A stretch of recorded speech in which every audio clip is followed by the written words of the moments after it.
Hi there, YouTube. In the last video, I showed you guys how to fertilize your dahlias organically and easily. Now I want to show you guys how I fertilize my vegetable garden organically and fairly easily. I use an organic granular fertilizer when I'm fertilizing my vegetable beds. It's really important for me to keep all of my vegetable beds organic because I don't want to be eating organic produce. I don't know what they're putting in this non-organic stuff and I don't want to eat it. I don't always use the Expert Gardener brand. Sometimes I pick up Espoma, sometimes I pick up Jobs. Whatever is the cheapest granular fertilizer for the purpose that I'm trying to use it for is what I will pick up. The reason I go for a granular fertilizer is because you only have to apply it every 4 weeks, literally during the growing season. And since our growing season is about 3 to 4 months, that means I only have to fertilize 3 to 4 times in the season, which is a lot easier than when you're using a liquid fertilizer, which normally you have to do weekly, sometimes multiple times within the week. I also don't want to use any type of inorganic slow release fertilizer like Osmocote in my vegetable beds. It's just a personal decision. I don't want to eat anything that's not organic, and that's why I keep any garden bed that's going to be growing any type of produce 100% organic. Now let me show you guys how to use these granular fertilizers. The first thing I want to fertilize are our tomatoes, which look to be doing really, really well. So I want to make sure to go ahead and give them a nice feeding. Some people like to sprinkle granular fertilizers over their entire bed or over their entire field. I don't like to do that. I find that to be just a little bit wasteful.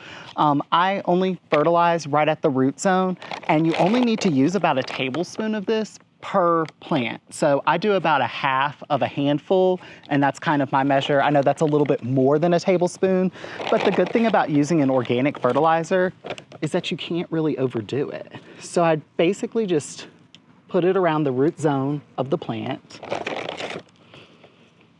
and scratch it in to the surface of the soil. And that's literally all you have to do, and then you don't have to worry about it for another month. I'm gonna go ahead and do that for the rest of these.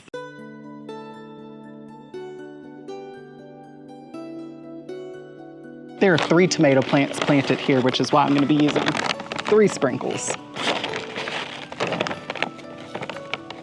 We have rainbow mini tomatoes here. Tomato tone is not only great for your tomatoes, but you can also use this on peppers, you can use this on pumpkins, you can use this on squash, you can use this on a lot of different things. So I'm going to be using this also on my peppers, my squash, and any gourds that I have as well. I have a mini bell pepper here.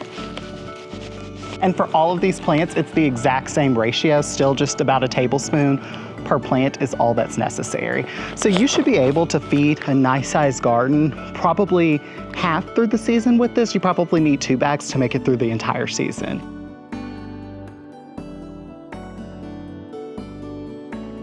This bed is full of peppers and tomatoes, so we're gonna do the same thing to it as we did to the other ones.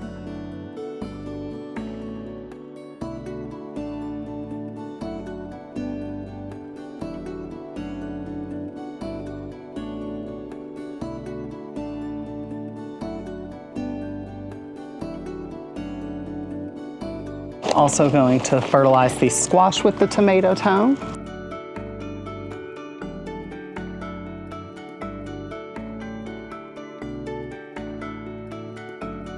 And the last thing I'm going to use this tomato tone for are my sugar baby watermelons that I have tucked in right here. A bag of tomato tone or tomato food will go very far. You can use tomato food on a lot of different vegetables. And this is what I use for every other type of vegetables. My onions, all my leafy greens, literally anything else, beans, any type of plant, you can literally put this on. It's an all-purpose plant food, a 444. You can literally put this on anything. You can even put this on the tomatoes and everything else. I just use the tomato food because that's what I had. But if you wanted to make it simple, all you really need is this, and you could sprinkle this on literally everything that you eat. And it should do pretty good. I'm gonna fertilize all these beans with it. All of my carrots. We'll get some of this all-purpose organic plant food as well. Same for my potatoes over here.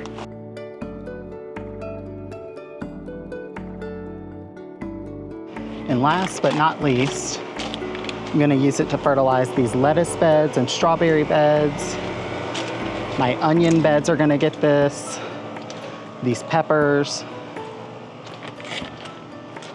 these onions, and the celery and strawberry bed.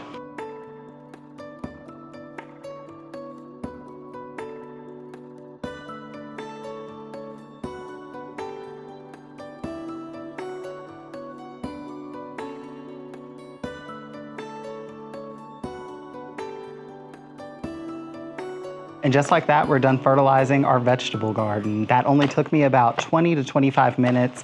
If I were having to do this every single week with a water-soluble fertilizer, it would take me probably an hour to probably go around my entire property with the hose and sprayer and attach it to every single hose and then go around to every single plant.